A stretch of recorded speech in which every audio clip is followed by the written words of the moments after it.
And the issue with that is pretty obvious. You're selling women in your audience this fantasy that if a man isn't buying you a designer bag, which is worthless, or paying your bills, he's not worth your time. Which in other words, you're basically saying this pum pum can't be bought. Well, everything got a price. Everything got a price. Why niggas pretending like if there wasn't women out here that was willing to give you 10, 20 bands to come fuck them, that they wouldn't be doing it, huh? It's just that dick don't work that much. Niggas would not be driving Uber Eats. Nigga, what are you talking about? They would be fucking rich, white, old bitches, you know, in suburbs. If they had to connect. What we talking about over here? Come on, man.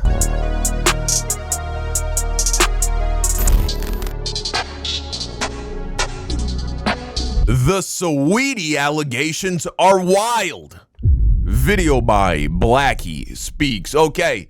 Yes, I've been seeing a lot of people talk about Saweetie. Apparently, she's been, you know what I'm saying, selling that box, apparently. Okay, all right, let's hear about it. I want to talk about this recent story involving rapper Saweetie getting exposed by her former road manager, who basically accused her of moving like an escort. I'm sure a lot of people recognize the name, or at least the face. Saweetie got it popping back in 2017 with her breakout song Icy Girl. After that, she had a few big hits and a very public relationship with the rapper Quavo. But even though her music pushed her to the top, a lot of the conversations around her career has always been about her image, her relationships, and whether the fame was built on more than just the music. Right. Now, well, obviously, I couldn't name one Saweetie song to save my life. I'm sure she has some that a lot of people like, but yeah, when I don't really think of her as a very relevant musician. Particular story, a few days ago, a woman who goes by the name of Maybach May, who claimed to be Saweetie's former road manager, went viral after posting a series of social media posts accusing Saweetie of exploiting her current boyfriend, which is footballer Jadon Sancho, for money. Basically, she claimed that she was the one who arranged Saweetie's trip to London, where she met Jadon. Some of y'all might recognize the name or face. Jadon Sancho is a very famous 25-year-old English footballer, or soccer player like Americans would say, who plays for Aston Villa in the Premier League. Saweetie, you know, it's crazy because a lot of people walk around with this idea that once you get money and fame, then the women come easily and you don't have to do as much to attract women. But from what I can see, all of these rappers and celebrities and athletes, they're shelling out tens of thousands of dollars just to have one interaction with a chick that has spent a lot of time with a lot of dudes, you know what I'm saying? Some people would call them pass-arounds, right? That's what I wouldn't call them that. That's what some people would call them, right? And yeah, man. Jadon first linked up back in January 2025 following her visit to Chelsea FC's home stadium, Stamford Bridge, back when Jadon was playing there for one season on a loan. That trip ended up being a turning point because, according to Saweetie's former road manager, that's where the story started. Now, Miss Maybach May put up a few posts, but the most prominent one was a screenshot of what she claimed was a text conversation between her and Saweetie. And in those messages, Saweetie was allegedly making an inquiry about Jadon Sancho, basically asking, you know, how much money could I run up if I ended up getting with this guy? And that was one of the most talked about parts of these allegations. This text that the ex-manager claimed came from Saweetie herself. And the message said, when bitches run it up on Jadon, how much they doing in a weekend. So that line alone had people online losing their minds because of that text. That's crazy to be known as a mark. This Jadon guy, the soccer player, the football player, he's known in the industry by women as being a simp that you can just get a big bag out of. That's crazy, dude. Is real. It sounds like she's asking, you know, how much are other women making off of him, almost like she's comparing rates. Right. And that's what made this whole situation spiral, because it doesn't just sound messy, it sounds very transactional. And this is important because this is not the first time Saweetie has been accused of this type of thing. Over the years, there's been quiet talk, rumors, gossip, whatever you want to call it, through the grapevine about her using relationships as a business move. Now, this is kind of when it starts getting into the territory where people begin throwing around words like selling the pum pum, or escorting, which basically is a very serious accusation. Some of y'all might remember how back in 2022, a little over a year after her breakup with Quavo, he seemingly called her out on the song Messy with a late Takeoff. Rest in peace to Takeoff. On that record, he said, BITCH, after my dog behind my back, I ain't stressing. And at the time, everybody knew who the dog was rumored to be. It was Offset. And that lyric right there came right after online rumors started spreading. Offset, you nasty, bro. You're dirty. You're grimy. Not only were you married to Miss Cardi B, but to fuck your own blood, well, they cousins, right? Your own, but you might as well be brothers at this point. To fuck your own blood brother, blood cousin, whatever. His chick? Bro, what the fuck, dude? That's some grimy, greedy shit right there.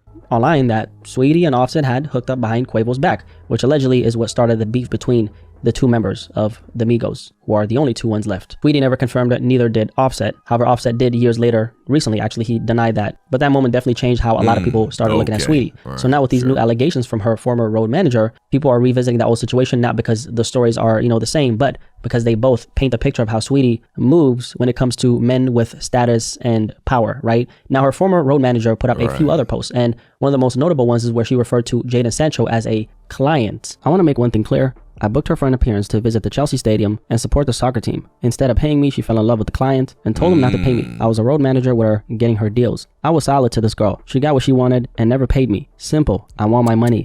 Interesting. She claimed she was actually the one who arranged for Saweetie and Jadon to link up, but according to her, things didn't go as planned. And in reality, at least based on what the road manager is saying, the whole plan was for Saweetie to get together with Jadon and he would trick on her. Okay, meaning he'd spend money on her, buy gifts, fly her out, take care of her financially in exchange for her time and attention. Basically, paying for the boom boom, right? But instead of keeping a business, Saweetie allegedly, fell in love with the guy, and that's what Miss Maybach is. Of course. So that's when, this whole story. Of course. You know what I'm saying? Because if she could get pregnant, if she can get this man to marry her, I mean, well, that's you got the forever bag at that point. You have the forever bag. And so I can see why she tried to fuck up the whole game, though, for all the other women. That greed, man, came back to bite her. Turned from just messy into something way more serious. I'll tell a joke, but I ain't never told a lie. I sent you to Dubai because you never balled before and was depressed looking for a happy life. Took you to London, babes. Took you to Nigeria. Booked you on an Australian tour. I helped this girl so much, only for her to play with my money at the end. I'm just missing my payment money from London. Pay up before I start naming the rest of the husbands you was playing with. And her beef with Saweetie is basically that Saweetie didn't pay her for these services, okay? Like 50 Cent, she wanted her. So she also saying that Saweetie been messing around with other married men as well. Oh boy, wow. Shit is getting real messy, huh? And money. Now, some people might call that matchmaking or management, but depending on how you look at it, if what this woman is saying is actually true, that starts crossing into something way darker, because what she's describing sounds a lot like what they call procure.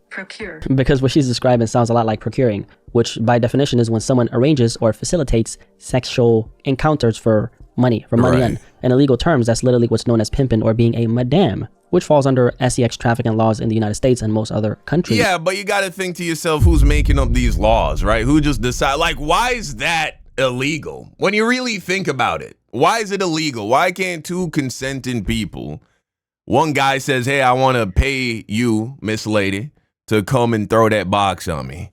You know what I'm saying? Like, I'm not saying you should do it. I'm not endorsing that kind of I think you can get box without doing that. You know what I'm saying? You don't gotta pay a woman in a transactional way.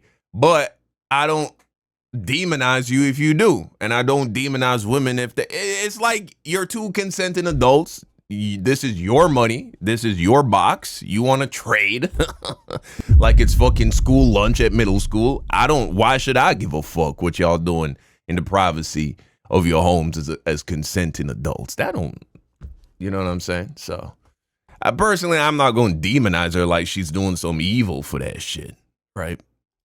So if, and that's a big if, what she's claiming actually happened, that wouldn't just be messy, that would be a crime. But again, these are just allegations. None of this has been confirmed, and Saweetie hasn't, publicly spoken about this. And I just don't know how smart it is for the ex-manager to even put this out there publicly for a few reasons. Number one, I don't know if this is how she makes her money, but if it is, this move could seriously hurt her business, because anyone with money or status is going to look at this and think, yeah, I'm not working with someone who's exposing private stuff like that. And number two, if there's even a little truth to what she's saying, she might have actually put herself in danger, because when you start talking about flying people around for things like that, it can get the authorities involved real quick. I mean, that's not just drama anymore. That's the kind of thing that can turn into a real investigation. So honestly, she might have exposed herself too while trying to expose Saweetie, because if this ever gets to the point where the FBI, whoever starts, looking into it, Saweetie could easily flip it into, she could say that, hey, I was being extorted, or, the manager was the one who was trying to set her up. And just like that, Saweetie gets the get out of jail free card, right? But that's beside the crazy part is all the men who make these laws, the most powerful men, the wealthiest men, they're all using escorts, bro. That's what you need to understand. The dudes that are trying to write the laws to lock you up for engaging in that world, whether you're the guy buying it or the woman selling it, these guys are all fucking using escorts, dude. point. This type of thing isn't very rare in the entertainment world. Obviously, none of this is confirmed. These are all allegations, and that's exactly how we're labeling it for now, the Saweetie allegations. And really, what's the moral difference between a woman wanting to date a man that's very successful, knowing that he's going to spend money on her, he's going to buy her nice shit, he's going to take her to expensive places, he's going to take her to expensive restaurants? What's the difference between a chick that does that and a chick that just says, just give me the cash up front, we ain't got to go, I'll go do all that shit by myself. Just give me the cash up front that you was going to spend at Nobu and Neiman Marcus and taking me to fucking Jamaica. Instead of doing all that shit, just give me the bread. If both of them in both situations are just doing it to enjoy each other's time, you know what I'm saying? They're not looking for a husband or a wife. They both knew what it is up front. Really, the morality from my point of view is no different. Be real, a lot of this kind of stuff goes on behind the scenes, right? And it's just that most of the time it never goes to the public. Whether it's, but me personally, I like the chase. I like the hunt. So I could never just pay for box like that if I was a single guy. I like the push and the pull, the game of it all. You know what I'm saying? So that's why it don't appeal to me personally. But I'm not gonna judge you if that's how you roll. Certain Instagram models or bottle girls, influencers, once they're connected to the entertainment space, it's a whole different ballgame. Because what happens is you start mixing money, fame, and access. That's where the lines get blurry. Now, whatever you want to say about Saweetie, go ahead. But the truth is, she got money. She's a millionaire. She's not broke. She got money. But that doesn't automatically mean someone can get caught up in a situation like this. Because the truth is, a lot of women who move in these circles, they might have money, but at the same time, they just don't have that kind of money, right? Like, just to give you an idea, Jadon Sancho, the young man we talked about who's 25, who plays in the Premier League, he's reportedly making 300,000 British pounds a week. That's almost 400,000 US dollars every single week. So rapper money is very different from athlete, but specifically Premier League money, clearly. So when you're in those circles, when that kind of money is floating around, it's a different ballgame, right? And they don't just deal with random women on the street. They go through people, connections, introductions, recommendations, okay, from inside their little world. So when you see a woman with some kind of, popularity, and I'm not specifically saying Saweetie here, but when you see them with these types of women, these types of guys, they don't just pay for, sex. They're also paying for the drama-free experience that comes with it. They know that if they mess with another woman who doesn't have anything to lose, who isn't established or doesn't have her own name, that can get messy fast. But if the woman already has some kind of platform status or reputation, it feels safer to them, right? She understands discretion, she understands the game, and she's not about to risk everything for attention. That's the mindset a lot of these ultra wealthy guys have. So it's not always about... I don't even think it's that, bro. I think because any woman can expose you, I think it's more... We've seen messy shit with famous women, right? But I think it's more just the prestige. You know what I'm saying? It's saying that I'm hitting a chick that a lot of dudes fantasize about. So, and these women, they are of another caliber when it comes to the body game and the looks game, just because they have more money and they have access to resources, and so they're getting the highest quality plastic surgery. They're dressing in designer clothes. They're getting their makeup and hair professionally done. They're wearing the most expensive perfume. And listen, you do get an aura when you get money and fame and confidence. There is an aura. And that aura is it's attractive. You know what I mean? I'm talking beyond just the fact that you're putting expensive shit on your body. You know what I'm saying? There's this, if you've ever been around like a really successful, famous woman, you'll know what I'm talking about, bro. It's different. You know what I'm saying? It's a different kind of aura, and I can see how dudes would be enticed by that. Just attraction. It's about control, privacy, and keeping their world clean from unnecessary problems. I mean, we're talking about wealthy CEOs, executives, entrepreneurs, obviously athletes and musicians and stuff like that. And most of the time, these men already have like a main woman or a wife or a long-term partner who's already aware of how things work. So when they do have someone on the side, that's an arrangement, okay? They know that they can just mess around with anyone because one bird-ass bitch can fuck up the whole operation. So that's why a lot of this stuff goes on very quietly through people they trust, introductions, recommendation circles where everybody already knows the rules, like I said. So that gets into a whole different conversation, one I'm actually working on for a separate video. But back to Saweetie. Now, it's being alleged that she had multiple trips booked and arranged by this former road manager. The manager claims that they're flying out to all kinds of destinations, Europe, Africa, Australia with the kangaroos and shit, you name it. And according to her, those weren't just regular work trips. She's claiming there was a whole other purpose behind them, which if true, would completely change how people... word on the street is she's a yacht girl. That's what they calling these young ladies. ladies these days because she's also related to other famous people. She's related to MC Hammer somehow. She's related to other very famous artists and has been moving around the entertainment world since she was a very young girl. And I think the sick thing about it is, man, you got a lot of dudes with money who are older that see these girls when they're 12, 14, 16, and they just keep an eye on them. And they are, as soon as they become of age, and we know sometimes they don't even wait till that, but as soon as they become of age, they start requesting, you know, doing favors for them, helping them excel in the industry. But you gonna have to come have dinner with me, you know, and shit like that.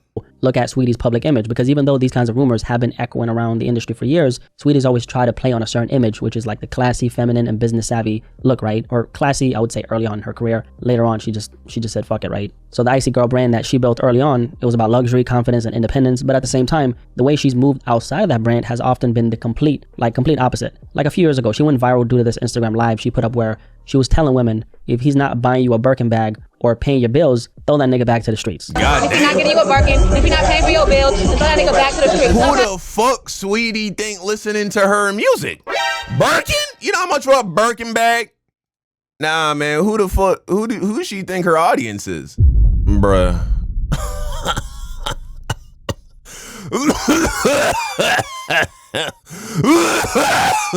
Wow. 40 bands, bro? Nah, man. Nah, 40 bands you can put down on a house for that. Huh? 40 bands? Nigga, we halfway to buying a GTR. What we doing over here, man? What we doing? You know how much for a GTR? All right, not quite halfway, but we 25% of the way there, bro. 120, but that's for a brand new cash. If you get one used, you feel me? Bro, you can cut that in half. Nah, I ain't gonna lie, they hold value real good, apparently. Shit, 109K for a 2020 GTR. Still, point is, a Birkin bag, bro, come on. You telling me 4 Birkin bags is equal to a GTR, bro? What the fuck you talking about, bro? Coincidentally enough, she dropped a song right before that moment called Back to the Streets. So a lot of people started feeling like the whole thing was just marketing, which it was, where she was playing into that same image in order to sell the music. And the issue with that is pretty obvious. You're selling women in your audience this fantasy that if a man isn't buying you a designer bag, which is worthless, or paying your bills, he's not worth your time. Which in other words, you're basically saying this pum pum can't be bought. Now as for this particular story, again, these are just allegations. Saweetie hasn't responded to anything. Well, everything got a price. Everything got a price. Why niggas pretending like if there wasn't women out here that was willing to give you 10, 20 bands to come fuck them, that they wouldn't be doing it, huh? It's just that dick don't work that much. Is a lot of it that's readily available for free. So it ain't worth that much. But the box, the pum-pum, you know what I'm saying? You know, it hold value a lot better. So I see why it works. But if dudes had that kind of ability, you niggas would not be driving Uber Eats, nigga. What are you talking about? They would be fucking rich, white, old bitches, you know, in suburbs. If they had to connect, what we talking about over here? Come on, man. But it's the kind of claim that sticks, especially when it feeds into an image people have already questioned. And the conversation that's been coming up about Saweetie for a while now is how much she's actually benefited from what people call pretty privilege. I promise you, if we lived in a world where dudes could easily sell dick to financially well-off women, you know, sex work would be considered real work tomorrow, nigga. By tomorrow, niggas will be, yes, sex work is real work. What you doing? Words means the idea that her looks opened the door for her, that she's been rewarded for being attractive more than her actual talent. But recently, she actually flipped the whole conversation on its head, and she went viral for it. During a recent interview, Saweetie actually talked about something she called pretty punishment. In her words, people have seen that she's gorgeous, she's getting money, you know, she's getting bags, she's always in a spotlight, but what they don't see is how many doors were slammed in her face, how many times she's been counted out or underestimated because of her appearance. And this is according to her, right? This is her perspective. Saweetie said they talk about pretty privilege, but they don't talk about pretty punishment. And what she meant by that is that being pretty comes with a different kind of bias. People project on you, they assume things, and sometimes they even root against you out of animosity or hidden agendas. And Saweetie said that this is something that she's dealt with her entire life. Feel like the industry has tried to count you out? Like Since I started. talk about I don't buy that shit, man. Being good looking makes you it easier to be successful at everything. What you talking about? Man, because I think people look, to be honest, people see you're gorgeous. You're getting endless. Like no one's ever said, "Ah, man, you know, the only thing that's holding Beyonce back is that she's so good looking." Right? No one's ever said that. Bags. You are, listen, that girl. I don't think they understand how many doors, how many rejections, how many times people have counted you out. I saw it on TikTok. They were like, they talk about pretty privilege, but they don't talk about pretty punishment. There's been so many times I've just been counted out, and I know that it's behind animosity. I know it's because of a hidden agenda, but it makes me work harder. But this is here's what it is. Look, yeah, I can see how if you're good looking, somebody might think, oh, you're only here because you're good looking. You're not actually good at what you do. But if you're good at what you do and you're good looking, bro, it's like the fucking cheat code. It's the hack to the system. And so, yeah, really, if your music is good, it's good. Been like we'll check out a clip of her latest music at the end of this. My whole life. So it's like what I deal with in the industry is just different face, same case. Oof. Now, after that clip went viral, Saweetie got a lot of backlash online, but she pushed back, saying the media twisted her words and misrepresented her point. On X, formerly known as Twitter, she said the conversation wasn't about bragging or complaining. It was about microaggressions, hidden agendas, and what it's really like to move through the industry as a woman. My life is so difficult. I'm so attractive. Constantly being judged for her looks. And she clarified that she's grateful and she's happy for her success. You know, glory to God, I believe she said. But the pressure, bias, and judgment is real. And she ended it by saying she's not fazed and that she'll keep going because she has a vision, right? So yeah, she framed the whole pretty privilege narrative into something deeper. And whether you agree or not. I mean, just from these clips of her performing on stage, she seemed like she a good artist, bro. She seems like a good entertainer. But let's see. 2 months ago, she got a music video. Doesn't even have 1 million views, though. So it just goes to show she ain't really got motion like that with the music. Lady or pimp, both of them. You want the steak or the shrimp? Both of them. One pair of shoes, now they got me confused. And show pay or do. I mean, it's not bad. It's music for sure. My best friend, she a real bad bitch, drive her own car. She don't need no lift. I see the appeal. Not my kind of music, right? But I don't think she makes music for niggas, really. Ultimately, I don't think this shit matters, really, for the longevity of her career. I don't see how it really matters. It only matters if she makes it into something that matters to her. But that's one thing I've noticed. Women, especially black women, seem to be... Black female celebrities, they seem to be better at handling this kind of shit than men. I think women naturally understand Machiavellianism, which makes sense because a woman, she has to navigate this world, and all the battles that she will fight for the most part are mental. She already from jump understands that trying to intimidate people and overpower people through physicality and brute force really isn't an option. And so little girls from a very young age have to understand how to play mental warfare, how to use manipulation, deception, leverage, you know, how to play to their strengths and hide their weaknesses in order to advance in life. Whereas men just have more of a just brute force, just hard work, just gotta work through it. I just gotta be the best one. So my prediction is this is gonna blow over and everyone's gonna forget about it, and she's just gonna keep doing whatever it is that she feels like doing, right? So that's the video, man. You let me know what you think in the comment section down below. Until next time, peace out.